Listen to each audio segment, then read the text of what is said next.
Next, let's create the cloud connection and the cloud environment using Terraform.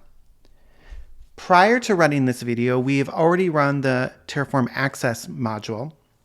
I'll include a link in the description to that video that again provides StreamNative permissions into your cloud provider to then create resources and eventually deploy the Pulsar cluster.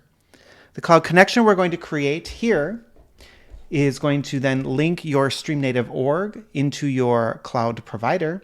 And then the cloud environment is going to start deploying resources for AWS. This would be things like the VPC, subnets, and the EKS cluster, as well as some resources into the EKS cluster, but not the Pulsar cluster. That'll be covered in another video.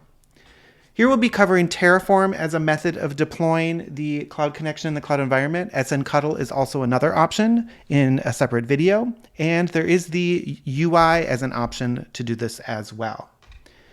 I've created a main.tf file here in an IntelliJ project. I've got the Terraform required providers as well as the provider StreamNative. With the key file path here, this is the JSON file for an OAuth 2 key from one of the service accounts in the UI. Here I am in the UI. On the Service Accounts tab, I have an admin service account called BYOC. To get that OAuth 2 JSON file, I just click over here and go to Download OAuth 2 key. I've dropped that at the same level as that main.tf file. Here's that JSON file, and then I reference it as a local path here in the provider. I'm going to be creating two resources. I've included links in to the documentation in the description. The first is a StreamNative cloud connection that's going to make that link between StreamNative and your cloud provider. You have to give it a name here. This is the local reference to the name in Terraform, but this is the actual name that's going to get used by StreamNative, and I'll show you that once we head over to the UI, once these are deployed. Looking at this name, I believe one of the requirements is that it can only be hyphens and alphanumeric. This organization here is your StreamNative org that you'll find also in the UI.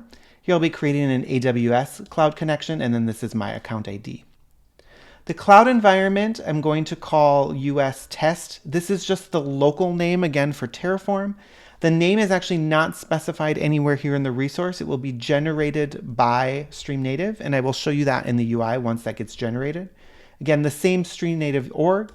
There's an environment type. The documentation should have a list of the available types. I'm going to be using this as test, and that gets used as part of the name of the cloud environment, which cloud connection you want to use, and then the region you want to deploy in AWS, as well as the CIDR. I've added this depends on here, so it depends on the deployment of this resource first. I believe sometimes if you don't do that, you'll get an error saying that the cloud connection doesn't exist yet. That'll be an error from the cloud environment. So this makes sure that they are deployed in the correct order.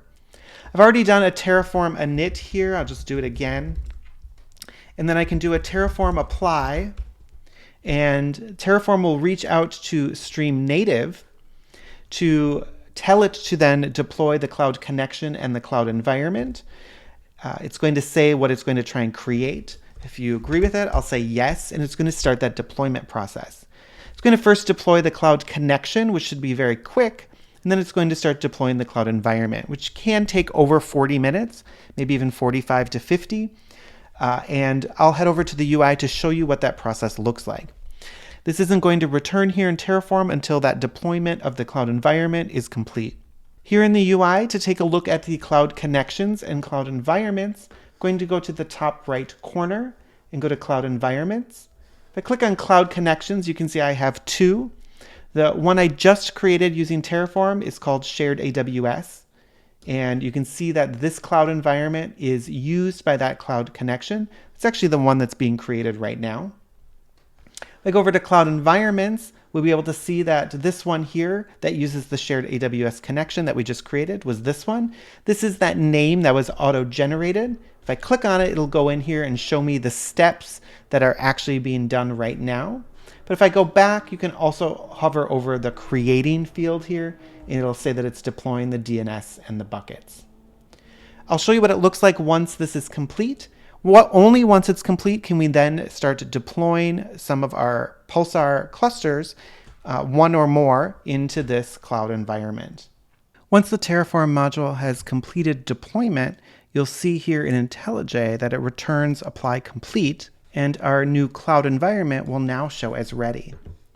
At this point, we would now be able to deploy a Pulsar instance and a Pulsar cluster into this cloud environment. Note that one of the columns here for cloud environments is zone. There is an additional option, which I haven't shown, but you can check the documentation for the flags, to create a cloud environment that corresponds to a single zone. Then underline Pulsar components that are deployed into this cloud environment would also end up being single zone. This can affect your availability, but would also possibly reduce costs.